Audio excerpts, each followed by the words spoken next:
Hello everyone, welcome to the Data Perspective channel. In this video, we'll be looking at yet another interesting data set. We'll be learning how to analyze healthcare data. We'll be analyzing the patient survey data set. If you are into analyzing healthcare data, then you must have come across this data set.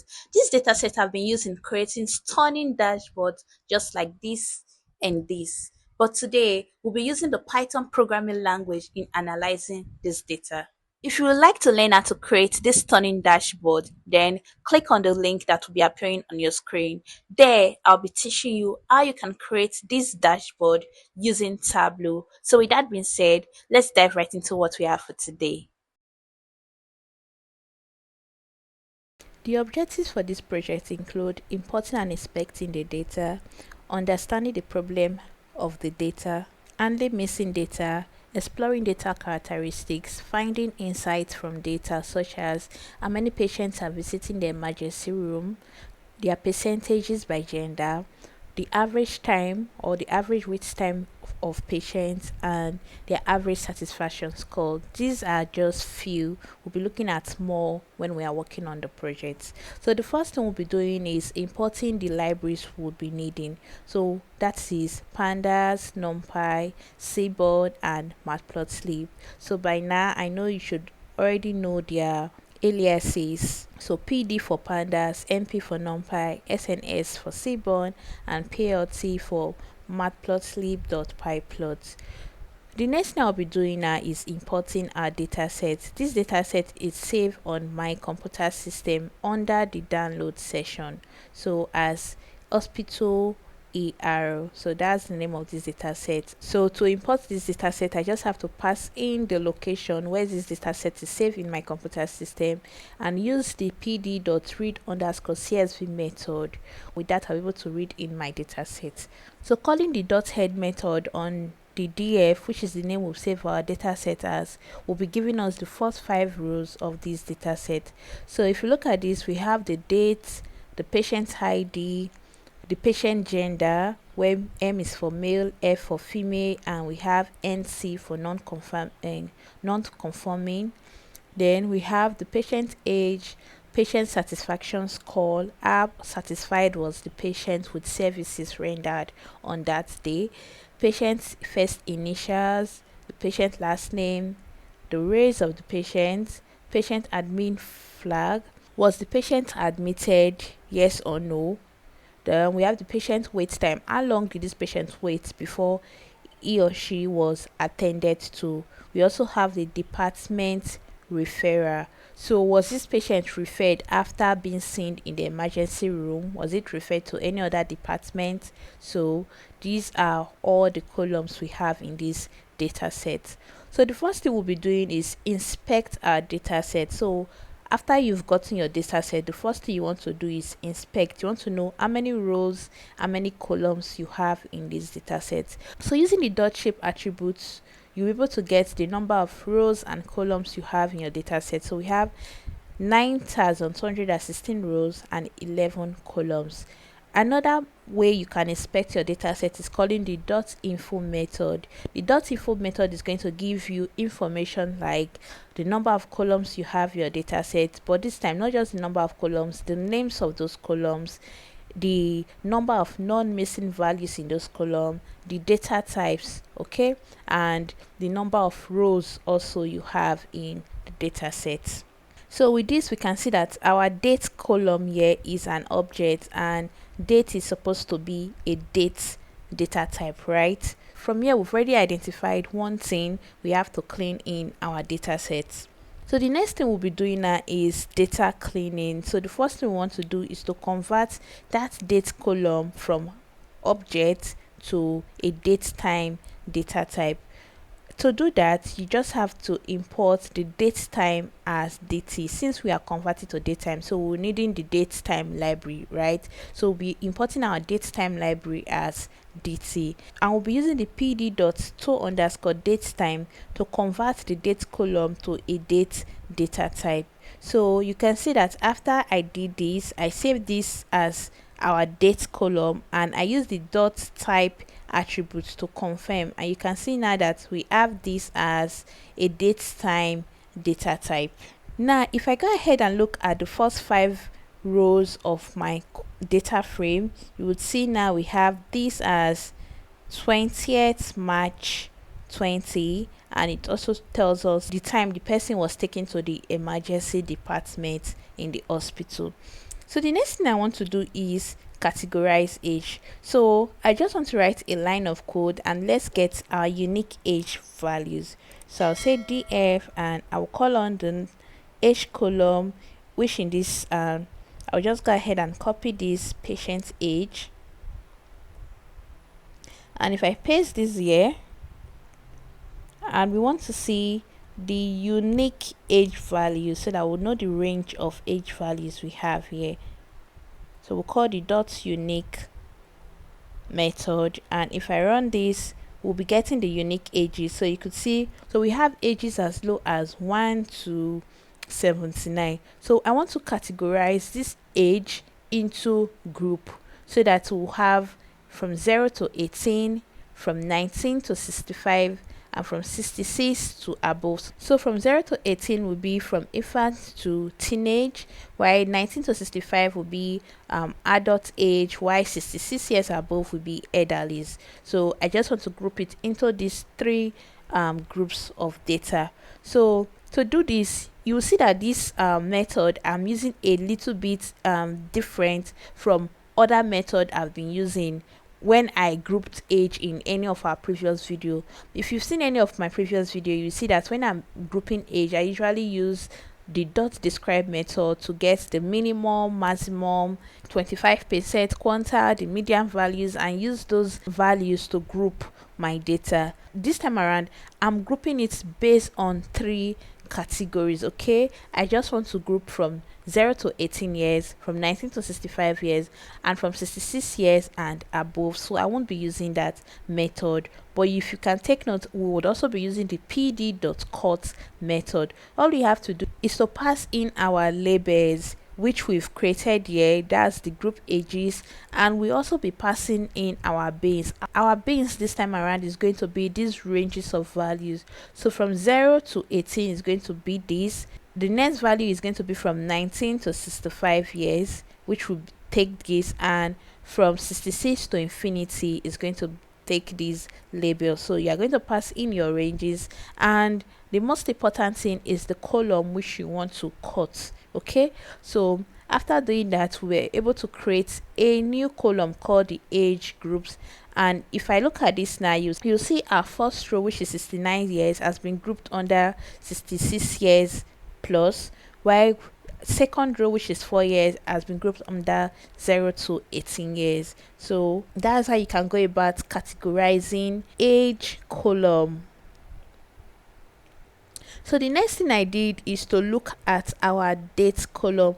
Remember that we've converted this date column, which we had here previously, which was an object, to a date time data type. And the reason why we did it was because we are looking at an emergency room data, right? So definitely would like to analyze some data based on time series. We want to see, okay, at so time of the month, how many patients were we having, at so day, how many patients were we having, and we would not be able to do that if that date column is in a string data types. That was one of the reasons I had to convert that column to a date time data type. So the next thing I did is I want to extract the month and year from that date column. So another thing, it would also have been difficult for us to extract month and year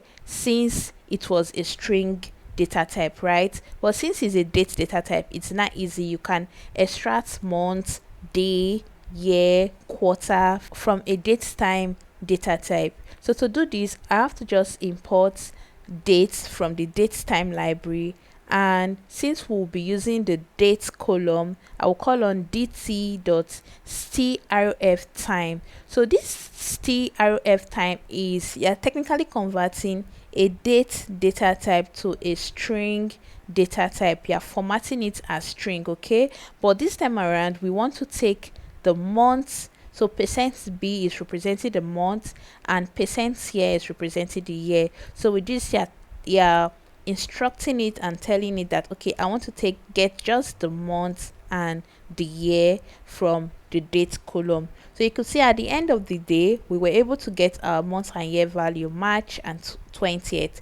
But remember that we want this column to be a date data type. So this is technically in a string format right now. So we want this column to be in a date data type so that we're able to work with it as a time object, right? So I had to convert this back to a date data type, and to do this is a simple process, just same process you use when we were earlier converting string to date time. So that's what we'll be doing again. I called on pd.toDateTime, pass in the name of the column which I want to convert and the format which I want to convert as. So this time around, I want to convert it to months and year. I just need the month and year value. So you could see that when I later printed out this value, we have March 2020. Okay, so you can see for June 2020 we have 1st of June 2020, and for September we have September 2020. So that's just how I was able to extract the month and year value and convert it back to a date data type. The next data cleaning we'll be doing is to check for duplicates. I use the .duplicate method and call on the .sum method to get the summation of all duplicates in this data frame. And with this, you can see we have 0 duplicated rows of data.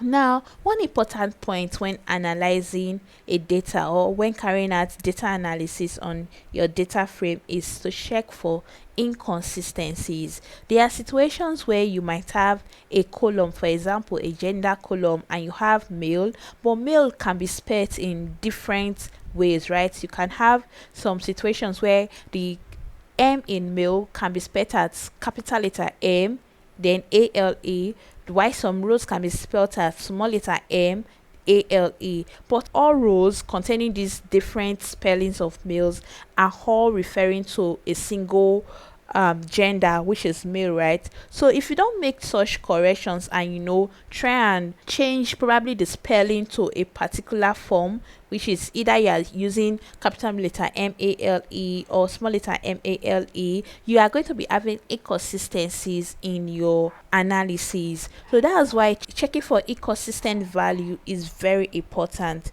So imagine we have probably a capital letter M and a small letter m, then the values of M are going to be shared between those two letters. I hope you are getting my points. So that's why we have to check for inconsistencies and make corrections when those inconsistencies are found in our data frame. So in this data frame, after checking for inconsistencies, you can see we have none. We really have no inconsistent value, so we can go ahead and continue with our analysis. The next we'll be looking at is exploratory data analysis, and this is a very important part when it comes to analyzing data, because with exploratory data analysis you can get insights about your data before even looking at the main findings you want to get from your data set. So the first thing I'll be doing is to look at statistical analysis on our categorical data. So when we're talking about our categorical data, I'm referring to all columns of data that are not numbers. Okay, so to do that, I will have to use the select underscore d types include equals to object. If I go ahead and remove this, let me just copy this and and see what it looks like. Let me run this. So if I go ahead and run this, you'll see that it's going to return all columns of data that are not numbers. So you can see we have our patient ID, which is a string or an object. We have the patient gender, patient's first initial, patient last name, the race, the referrer, and the month, year, and these are all strings, right? So that's what happens when you use the select underscore d types and you are specifying that you want to include only objects, that's only strings. So now adding the dot describe to it, you are saying okay, we want to get the statistics finding from our categorical columns. So if I go ahead and run this, you see our findings which we are getting. So for example, it tells us that we have 9,216 rows of data or of patients. We have 9,260 unique, so there was no repeated patient ID.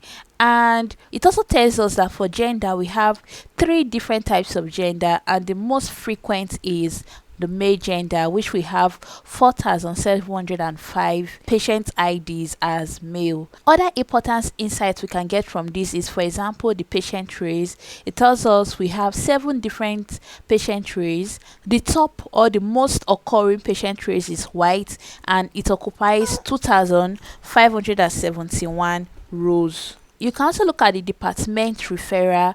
We have 8 different departments a patient in the emergency department was referred to, and there are situations where the patient was not referred, which is classified as none, and we have 5,400 patients who were not referred. For the months underscore year, you could see we have 19 unique months, and the months where we had more patients being sent to the emergency room was in the month of August 2020, and we had 530 patients.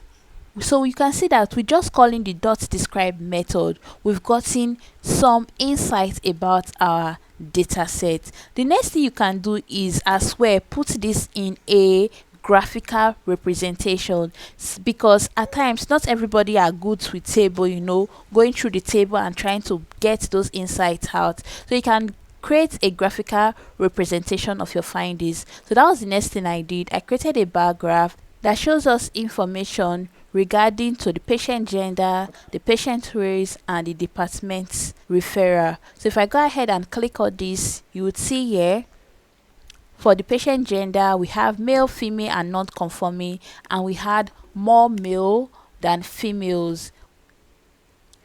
If we also take a look at the race, you see we have white race as the most occurring, then the least occurring as the Native America or the Alaska Native. So using visualizations gives us clearer view of our findings. So the next thing I'll be doing is to look at statistical analysis on our numeric data. For you to get your statistical analysis on your numeric data, you just have to call the dot describe method on your data frame. So for our patient age, you can see that the mean age is 39 years.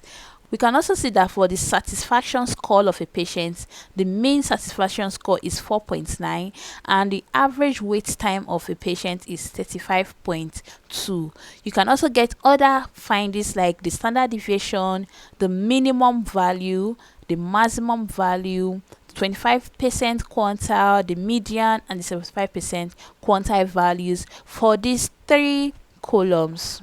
So you can, like I said earlier, you can also put this into a graphical representation, and you'll be able to get further analysis. For example, you can decide to see how distributed are these data. Are they skewed? Are they normally distributed? So for example, if I click on that and scroll through here, you can see how distributed our data points are. So now going into the main thing for the day, which is finding insights from our data. The first insight we want to get from this data set is how many patients are visiting the emergency room. That's quite easy, because using the dot count method, you can count your patient ID, and you can see we have 9,216 patients that were visiting the emergency room. So another thing we can decide to look at is what is their percentages by gender. Remember, we had male, female, and non-conforming. So by calling the dot value underscore count method on our patient gender column, you can see we got that we have 51% as male, 48% as female, and 2% as non-conforming.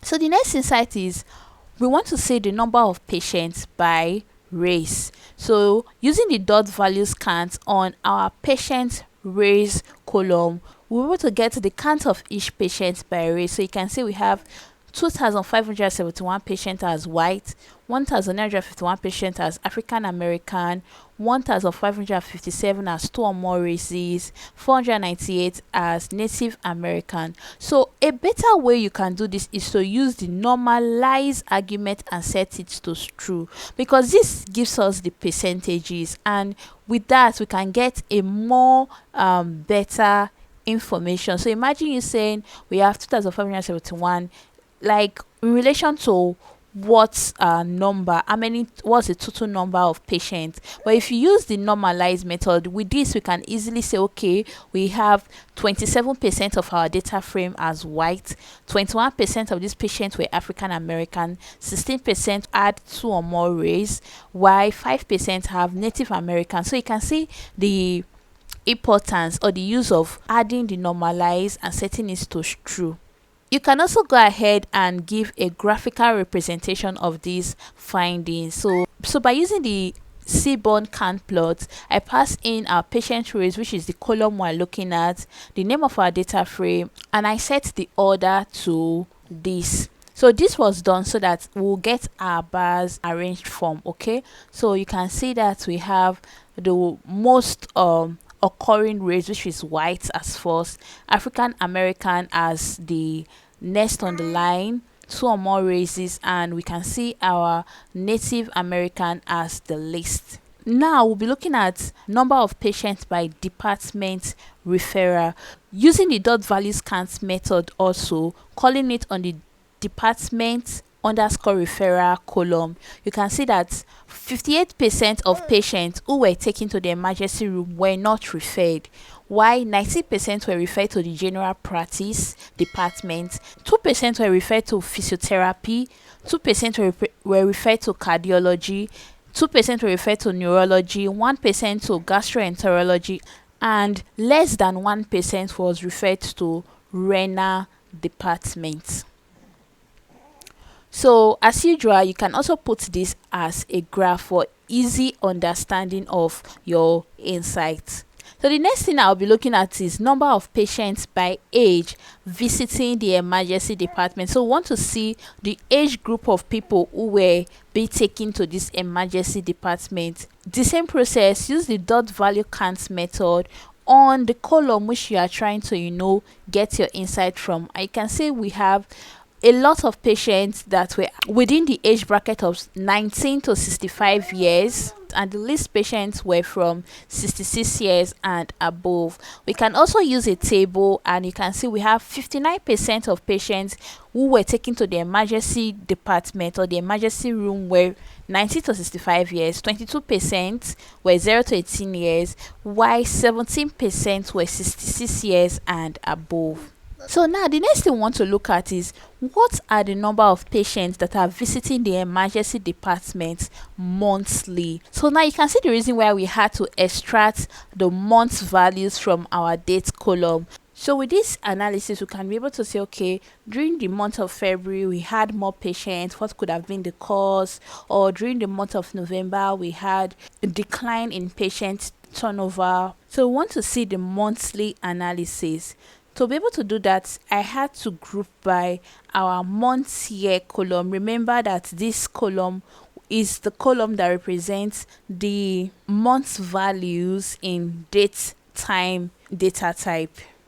We are grouping by not just only the month values, but we are also grouping by our age group, okay? Because we want to, create this analysis by age group. For the different age group, we want to see the turnover of patients, and we'll be calling the dot unique method on our patient ID. So what we're technically saying, we're grouping by these two columns, and it's going to count the unique number of patients we had for those months by the group. So let me go ahead and copy this and paste it here so that you see what this data here is about. So if I run this, you see now we have the month year value, the age groups and the count of patients for that month. So you could see for the month of April, we had 125 patients who were between the age of 0 to 18 years. For the month of April, we had 265 patients who were between the age of 19 to 65 years. Same thing, we have 89 patients who were between the age of 66 years and above. So that's what that analysis there is, going to give to us. So with that analysis, we are going to be using it to, construct a line graph. We'll be using the line plot because line plot is usually used when you are trying to visualize data points across time. Okay, so we'll be putting our months here, which is our time column on the x-axis, then our patient ID on the y-axis. And remember that we are going to be using our monthly age group data, which we created just now from our group by. Okay, so this is the data frame we'll be using. So we're using this column and the patient ID column. So with this, we're able to create our line graph. So you can see from this line graph that patients from 19 to 65 years were more frequent in the emergency department. And with this, we can also see that for the patient between this 19 to 65 years, in the month of December, we had more of them in the emergency department. Why for patients who are from 0 to 18 years, you can see that we have a dip in the month of February. So this is the month where we had the lowest amount of patients that were from the age of 0 to 18 years. The next thing we'll be looking at is wait time of patient. So when we are analyzing healthcare data, there are some key metrics we'll analyze, such as the average length of stay of patients, the average wait time, the patient satisfaction score, the readmission rate, the time response rate, and claim denial rates. So now we'll be looking at the average wait time of patients in this data set. So what's the average wait time? Using the dot-min method and calling it on our patient wait time column, you can see that the average wait time is 35.2 minutes. So the next thing we'll be looking at is the wait time of patients in the emergency department monthly. We'll be calling on the dot group by method and we'll be grouping by our months here column. Then we'll be calling the main function on our patient wait time. So if I go ahead and read this, let me go ahead and print this out so that you see what this data here is all about. So you can see for the month of April, we have a patient wait time on average of 34.9. For the month of May, we have an average wait time of 34.4. For the month of June, we have an average wait time of 35.8. So that's what that line of code does. It gives us the average wait time of patients by their months. So we can go ahead and, create a line graph as usual to visualize this. This time around, I used the sns.replot method. I passed in the month column as our x-axis, the patient wait time as our y-axis, and specified the type of plot I wanted to create as a line plot. So you can see that the month where we had the highest average wait time was in the month of February 2020, and the month where we had the least average wait time was in the month of August 2019. The next thing I went ahead to look at was to look at the wait time by department referral. So was it that when you were being referred to a certain department, there was a longer wait time or not? I had to use the dot group by method, group by the department, and called the dot-min method on our patient wait time column. And with this, you can see that we have 35.3 minutes for patients who were being referred to cardiology, 35.8 minutes for patients who were being referred to gastroenterology. The department that had the highest wait time was physiotherapy with 36.5 minutes, while the department with the least referral time was renal department with 34.6 minutes wait time.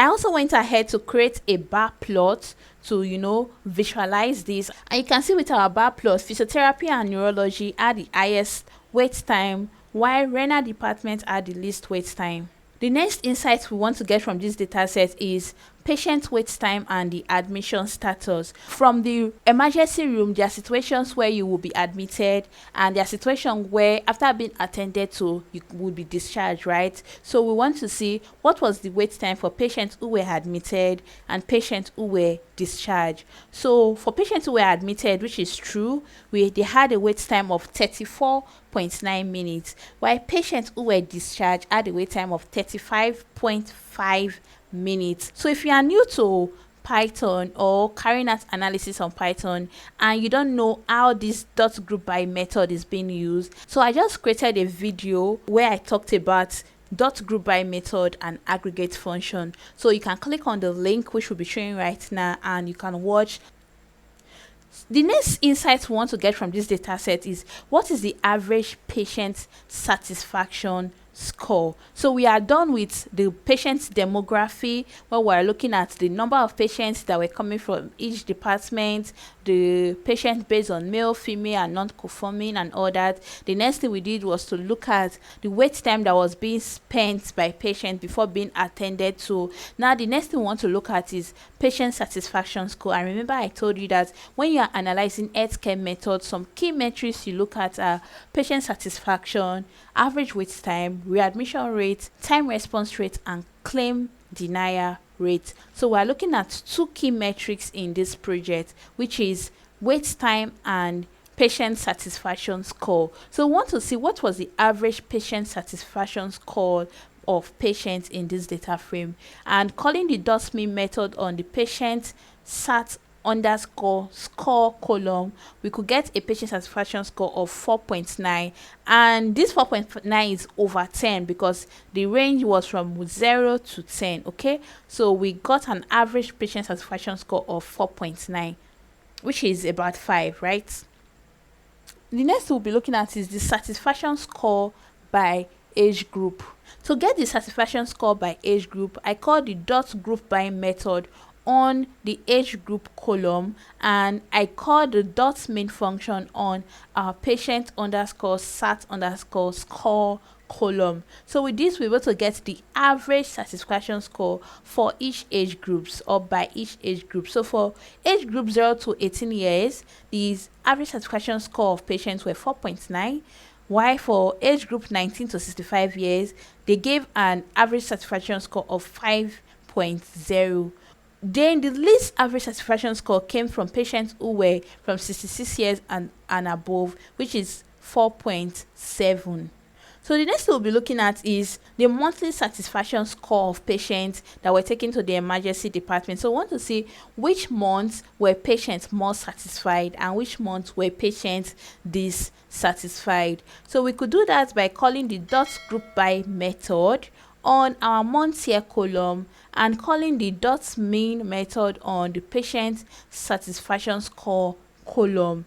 And remember, if I go ahead and run this, we'll be seeing the average satisfaction score for each month, right? So let me go ahead and run this. So if I scroll this up, you would see for the month of April, we had a average satisfaction score of 5.3. For the month of May, we had an average satisfaction score of 5.1. So with this now, we'll be using this data here to create a line plot to show us the satisfaction score, the average satisfaction score of patients for this month. So I call the sns.writePlot method, and we pass in the months here as on our x-axis, the patient satisfaction score on our y-axis, and we specified the kind of plot we're trying to create as a line plot. So you can see that we had the highest satisfaction score in March 2020 and the least satisfaction score in April 2020. The The next insight we'll be looking at is the department referral and satisfaction score. How satisfied were patients to the departments that they were being referred to. So for cardiology, we had a satisfaction score of 5.1. For gastroenterology, we have a satisfaction score of 5.7. The least satisfaction score was for patients who were referred to the renal department, and they had a satisfaction score of 4.5. So I also created a bar plot to visualize this, and you can see for gastroenterology we had the highest bar because that's what we had the highest satisfaction score, while for renal we had the shortest bar because that's what we had the least satisfaction score of 4.5. The last insight I looked at was to see how satisfied a patient is based on the admission status. Were patients who were admitted more satisfied than patients who were discharged home? So you could see that from this, patients who were admitted were more satisfied. They had a satisfaction score of 5.0, while patients who were discharged home had a satisfaction score of 4.9. So this is how I went about analyzing this data using Python. I'll be creating another video where I analyze this same data, but this time around I'll be using Tableau. So if you're interested in analyzing healthcare data, I would really recommend that you see that video so that you know the difference between using Python for analyzing data and using Tableau for analyzing data, and which of these two is much more effective when analyzing data. So this brings us to the end of analyzing our emergency room visit data. So if you find this interesting, please ensure to like this video and also subscribe to this channel if this is your first time here. Also drop your comment and question in the comment section. I would love to interact with each and every one of you. Bye for now and see you in my next video.